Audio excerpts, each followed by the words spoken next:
Market में दोस्तों आज ब्रॉडर लेवल पे गिरावट हुई है। Nifty bank, mid cap, small cap सब गिरे हैं। यूएसडी आप देख सकते हैं रुपीस के कंपैरिजन में स्ट्रांग रहा। निफ्टी ने 0.79 यानी 1% के आसपास की गिरावट मिड कैप निफ्टी, और निफ्टी स्मॉल कैप में 1.5% की मंदी हुई है।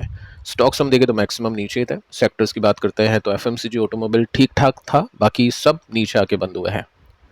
आईटी देख सकते हैं 1.50%। एआई कंपनीज के स्टॉक्स में तेजी आनी शुरू हो चुकी है, उस वजह से आईटी कंपनीज भी प्रेशर में हैं। बैंक्स आज नीचे रहे क्योंकि जो टॉप बैंक्स हैं उनमें कुछ खास नंबर्स आए नहीं है, जिसमें एचडीएफसी बैंक का सबसे ज़्यादा एक्सपोजर है। फार्मा, इसको लेकर कुछ बड़ी खबरें उसको चेक कर लेते हैं। यहाँ पे भी गिरावट आज दिखाई दी है। मार्केट की जो ओपनिंग थी वो एशियन मार्केट के हिसाब से होती है नॉर्मली, बट इस बार क्या हुआ है, एशियन मार्केट आज आप देख सकते हैं प्लस में खुले थे, जिसमें निकाई, कोस्पी 5-6% ऊपर गए, बट निफ्टी नीचे खुला। रीज़न क्या है? रीज़न कई रीज़न है। ट्रंप है, साथ में जो इंडिया के अंदर भी जो प्रोटेस्ट चल रही है वो भी एक रीज़न अभी बन चुका है। साथ में आप देख सकते हैं कि यहाँ पे एक बड़ी खबर आती है जिसमें ट्रंप 200% टैरिफ की वार्निंग देते हैं जेनेरिक ड्रग्स वाली कंपनीज के लिए। अब ये 200% टैरिफ कैसे लगेगा, कब लगेगा, उसको समझते हैं, क्योंकि ये काफ़ी लोग हो गए जो फार्मा में इन्वेस्टेड हो गए। कई फार्मास्यूटिकल कंपनीज है जो अभी सपोर्ट के आसपास, जिसमें लोग निवेश करने के बारे में सोच रहे होंगे, तो उनको चेक करते हैं। और कौन सी कंपनी है जिसके ऊपर इम्पैक्ट नहीं होगा या काफ़ी कम इम्पैक्ट होगा इस टैरिफ का, उसको भी चेक कर लेते हैं। फर्स्ट आप देख सकते हैं यहाँ पे मेंशन कर रखा है कि 200% टैरिफ लग जाएगा और 0% टैरिफ होगा अगले 2 साल तक, यानी 2 साल तक कोई भी टैरिफ नहीं लगेगा। 1 अगस्त 2028 तक कोई भी टैरिफ नहीं रहेगा। इसका मतलब यहाँ तक फार्मा कंपनीज के प्रॉफिट में कोई दिक्कत नहीं आएगी, कोई प्रॉब्लम नहीं होगी। लेकिन उसके बाद में क्या होगा? उसके बाद में ये होगा कि अगर वो कंपनीज, यानी जो इंडियन कंपनीज हैं, वो यूएस के अंदर अपनी मैन्युफैक्चरिंग फैसिलिटीज़ नहीं लगाती है, यानी यूएस में अपनी जो प्लांट बोल सकते हैं हम, वो नहीं लगाती है, तब ये जो टैरिफ है ये 100% का होगा और उसके बाद में 200% तक पहुंच जाएगा। ठीक है। अल्टीमेटली ट्रंप ये चाहता है कि इंडियन कंपनीज यूएस में दवाइयाँ बनाएं और यूएस में टैक्स पे करें, और अगर ऐसा नहीं करती है तो फिर टैरिफ बढ़ेगा। ठीक है, तो ये एक वार्निंग दी है, धमकी दी है। अब ये चेंज भी हो सकता है आगे चल के, फिलहाल अभी तक यही सिचुएशन है। साथ में आप देख सकते हैं कि जो फार्मा कंपनीज हैं वो अभी वेट एंड वॉच के मोड में है। ठीक है, स्टॉक्स अभी नीचे गए हैं लेकिन वेट एंड वॉच के मोड में है कि क्या करते हैं। 2 साल अभी है टाइम, लेट से कि 2 साल में क्या होता है। अब देखो ये इम्पैक्ट क्यों होगा आईटी कंपनीज के ऊपर। सबसे पहले ट्रंप पकड़ बनाता है क्योंकि टैक्स, आईटी कंपनीज के ऊपर टैरिफ लगाना काफ़ी आसान होता है, और भी काफ़ी सारी चीज़ें हैं क्योंकि आईटी में हम डिपेंड करते हैं यूएस पे, और हमारी जो डिपेंडेंसी है जहाँ पे हाई होगी वहाँ पे पकड़ काफ़ी टाइट होगी। सेकंड, हम सबसे ज़्यादा एक्सपोर्ट करते हैं दवाइयाँ, फार्मास्यूटिकल प्रोडक्ट्स। आप देख सकते हैं कि इंडिया का सबसे बड़ा एक्सपोर्ट मार्केट है यूएस। इंडिया जितना भी एक्सपोर्ट करता है ना, अकेला 30% सिर्फ यूएस में करता है। तो ये काफ़ी बड़ा डेटा है, काफ़ी बड़े नंबर्स हैं, और इसमें यूएस को काफ़ी बेनिफिट होगा। तो ये रीज़न है फार्मा कंपनीज के गिरने के पीछे का। अब देखिए काफ़ी सारी कंपनीज गिरी है, जिसमें हम देखें सबसे कम गिरने वाली कंपनीज को तो डिविस लैब देखने को मिलेगा, एबॉट इंडिया है, टोरेंट फार्मा है, बायोकॉन है, इप्का लैब है। अब आप सभी कंपनीज के टेक्निकल्स को एनालाइज करना, देखना, समझना। बाकी मैं आपको एक कंपनी यहाँ पे बता देता हूँ जिसका नाम है एबॉट इंडिया।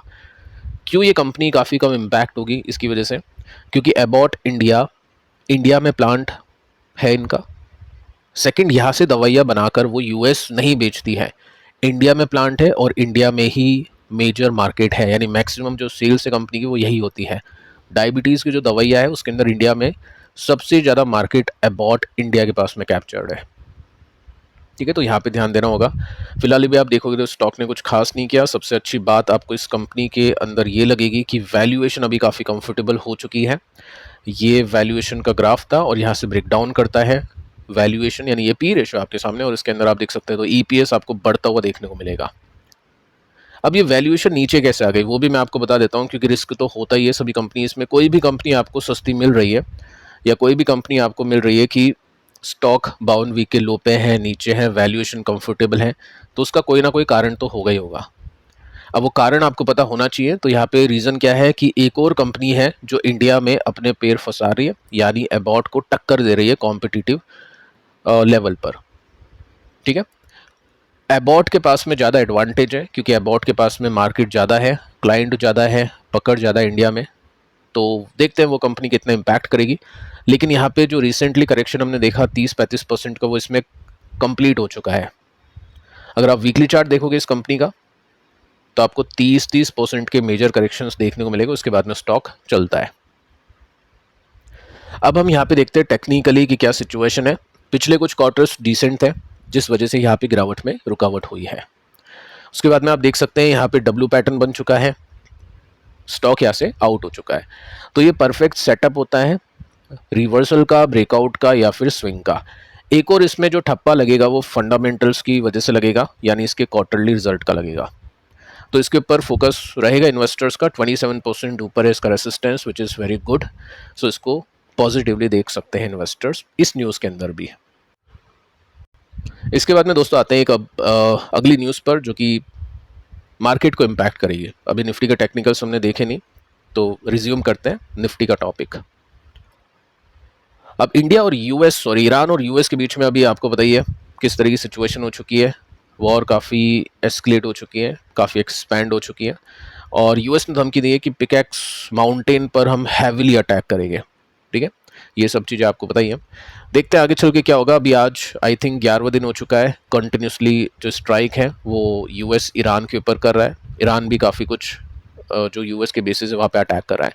अब इसी को देखते हुए क्रूड का जो प्राइस है ऊपर जा चुका है, 90 के ऊपर ही सस्टेन कर रहा है, 94 समथिंग कुछ अभी आप देख सकते हैं यहाँ पे। और जितना ऊपर जाएगा सस्टेन करेगा उतनी प्रॉब्लम क्रिएट करेगा। हॉर्मुज कंप्लीटली बंद हो चुका है, वो भी चीज़ आपको ध्यान में रखनी है। बाकी ट्रंप ने वार्निंग दी ईरान को कि जितनी भी शिप्स के ऊपर अटैक होगा हम वो अटैक ईरान के ऊपर करेंगे डायरेक्टली।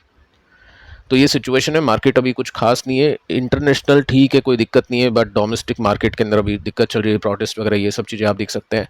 हाई क्रूड प्राइसेस का इम्पैक्ट होगा वो भी देख सकते हैं। नंबर्स हम मेजर कंपनीज़ के देखें जो इसमें बैंक्स आते हैं, आईटी आते हैं, तो इतने कुछ खास अच्छे नहीं रहे।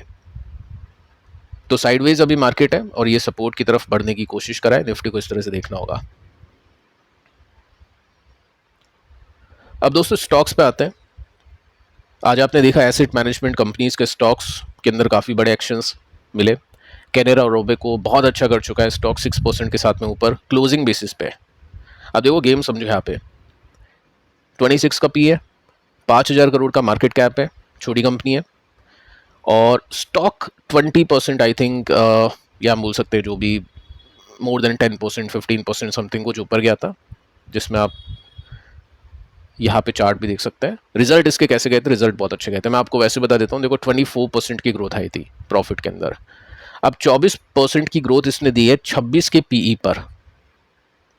ठीक है, और उसमें स्टॉक ने अच्छा किया, रेसिस्टेंस ये कल हमने बात की थी, यहाँ तक तो एक दिन में पहुँच गया। अगर ये ब्रेकआउट करता है तो और अच्छी तेजी बननी चाहिए इसमें।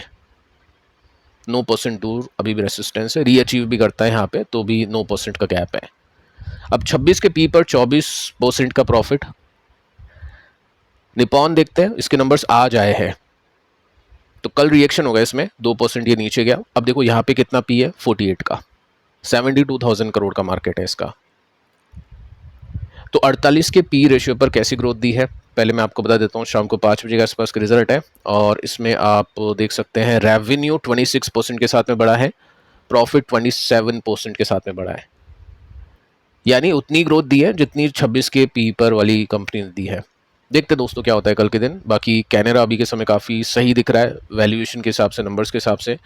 और इन कंपनीज़ पे ये मत समझना कि SIP चलती रहती है तो इन कंपनी के पास में प्रॉफिट बढ़ता रहता है, स्टॉक ऊपर ही जाएगा, कभी भी ले लेता हूँ, वो गलती मत करना। 60% भी स्टॉक गिर चुका है यहाँ पे, 40% भी गिर चुका है। ये नॉर्मल गिरावट इनमें होती है।